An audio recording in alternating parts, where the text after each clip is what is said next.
needs no introduction. She joined the cast of The Real Housewives of New York in 2010, and she has never looked back. She's an entrepreneur, a fashion designer, and an advocate for the LGBTQ community, not to mention the life of the party, and a loyal friend. So here she is, Sonja Morgan, everyone. It's so good to have you on. You know you get along with someone when during the commercial break, we're just talking about boys. So why don't we just start by talking about boys? I was going to ask you about the show, but on this show, we see that you have loved the young guys. Like, the younger the better, 26, 27, 25. Now I can tell you've been watching. A little bit. Now you're telling me that you're over the youngins. Yeah, I'm over that now. My daughter's 18. You know, she's applying to colleges, and I've been divorced 10 years, and I am now in my new apartment. I rented out the townhouse, so I'm an empty nester, and I'm looking more for a lifetime partner now. Okay. And they don't fall off trees, so I'm not in a rush. Where with the young guys, they just come at you like there's endless supply.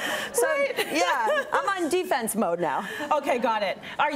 Do you get a lot of face-to-face time with a lot of quality guys? Well, I get a lot of face-to-face time with the young guys, but face-to-face time with quality guys, no. You really need to take your time and sort those out. Okay, would you do the online thing, or you're just too famous for that? It's funny you bring that up, because I was talking to Bethany about it, and she's like, you know, everybody does online. I go, I'm Sonja Morgan. I can't go on. I mean, what?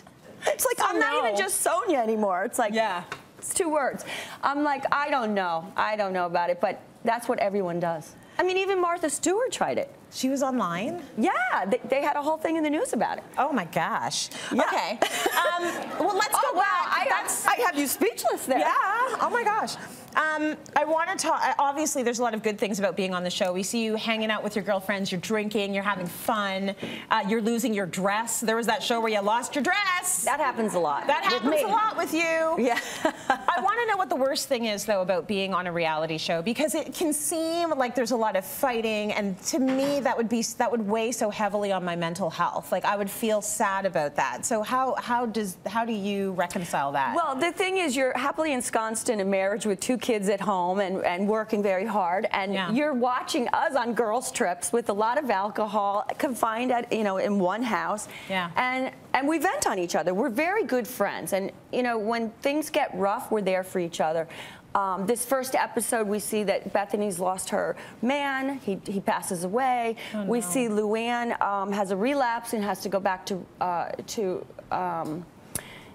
back to rehab, and she's feeling really embarrassed about that. But we're there for them. Okay. But then we don't hesitate to take it out on each other when we're feeling down. You know? And is there ever a moment where you're like, I can't do this anymore? I don't want to be out there and be vulnerable on TV and have people see us arguing. Well, you know, that's a good question, because if you had asked me 9 years ago if I'd still be on this, or actually more than 9 years, it's been 9 seasons. Yeah. But it's been a long time. Would I still be on the show? I would never believe I could weather this. Yeah. But I'm stronger for it, and I'm very grateful to be on the show. It's giving me independence. I could take care of my daughter. I could support my charities, you know, children, animals, artists, LGBT. I feel better for it. I have my fashion collection again. I went to FIT, so I'm using my degree. Yes. Let's talk about fashion. Go give us a whirl. Yeah, I know you have a collection too. I have a collection too, but I want to talk about these joggers that you're wearing right now. I'll show you. Go and show them the head-to-toe look. I'm known for my joggers. Yes. Love. And I have this, you know, cute jewelry.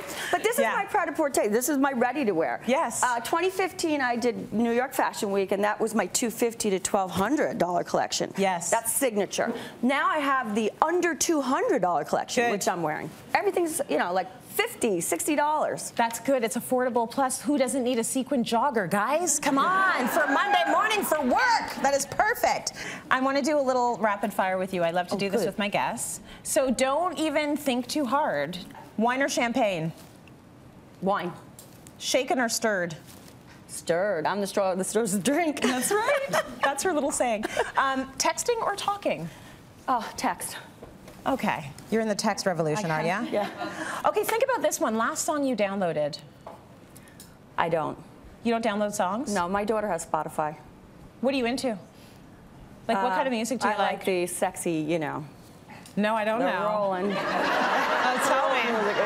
A little sexy, like a little sexy R&B, a little sexy. Yeah, the R&B. A little R&B. Okay, I like that. New York City or the Hamptons? New York. Heels or flats? You came in here in flats, and I'm shocked. Heels or flats? I'm getting spoiled by the sneaker look. Yes, it's very good. So you're sort of verging on flats. I was born in heels. Yeah. You know, I could wear heels to the beach, but now I'm into the sneaker thing. I'm kind of with you on that. Yeah. Listen, you are a joy to have around, and this is why you don't have online haters, because you're lovely and authentic. Thank you. People honestly love the fact that you put your real self out there, and I think that's lovely and hard to do on a show like the one that you're on. So you stay true to you.